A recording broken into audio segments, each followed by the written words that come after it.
हो राम।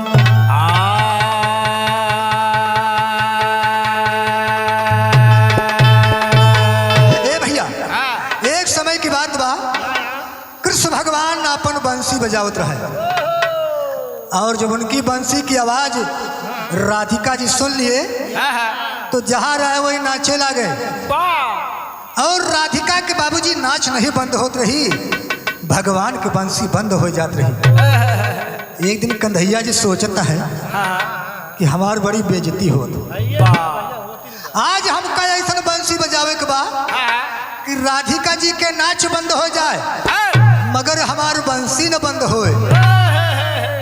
और कन्हैया जी अपने बंसी को बजाना शुरू कर दिया बाबूजी। अब राधिका जी जहाँ रहे वही नाचे लगे। अब आज काहे का कन्हैया जी के बंसी बंद हो तो काहे का राधिका जी के नाच। जब राधिका जी नाचत नाचत परेशान हो गई तो भगवान कन्हैया से हाथ जोड़ के विनती करती है, मगर विनती कैसे करती है मास्टर? कैसे?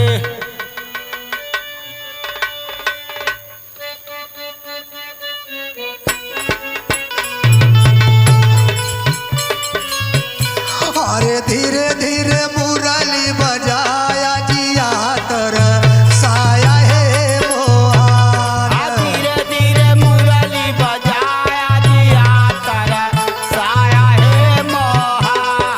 धीरे धीरे मुरली बजाया जिया तर साया है मोहन। जिया तर साया है मोहन।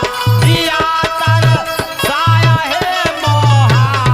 धीरे धीरे मुरली बजाया जिया तर साया है मोहन।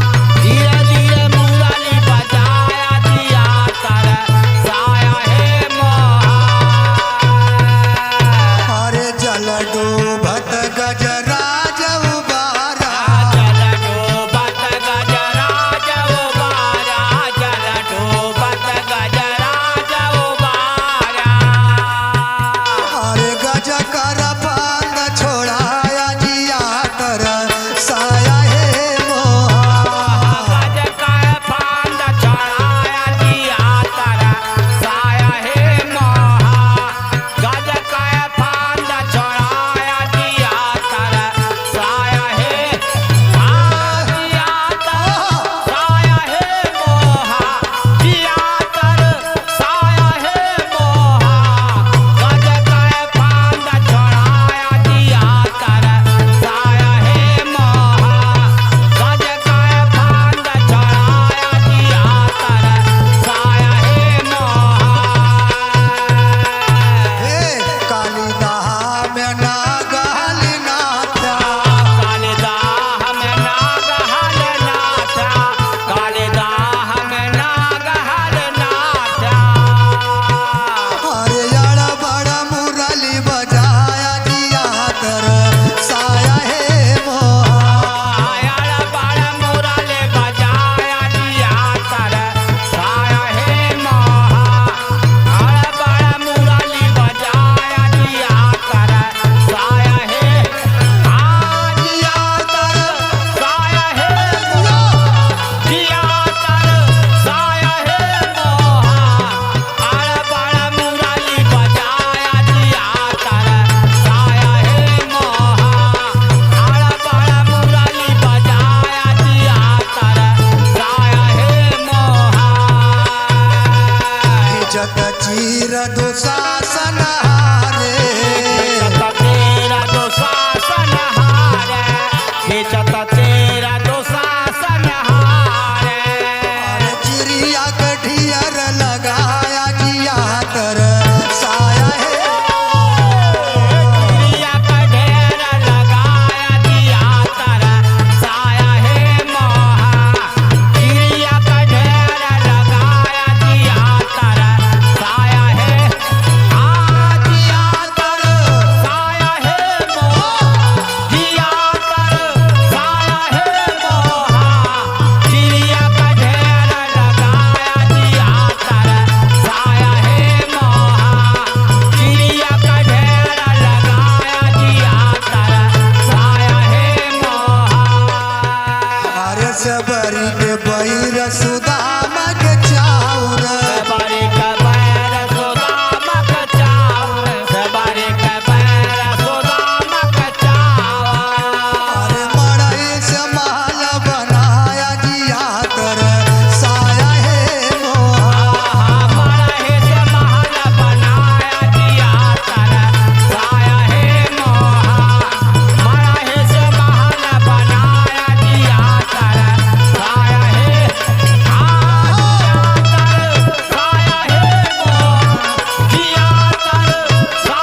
जी और का कहा थे मास्टर, अरे दुर्योधन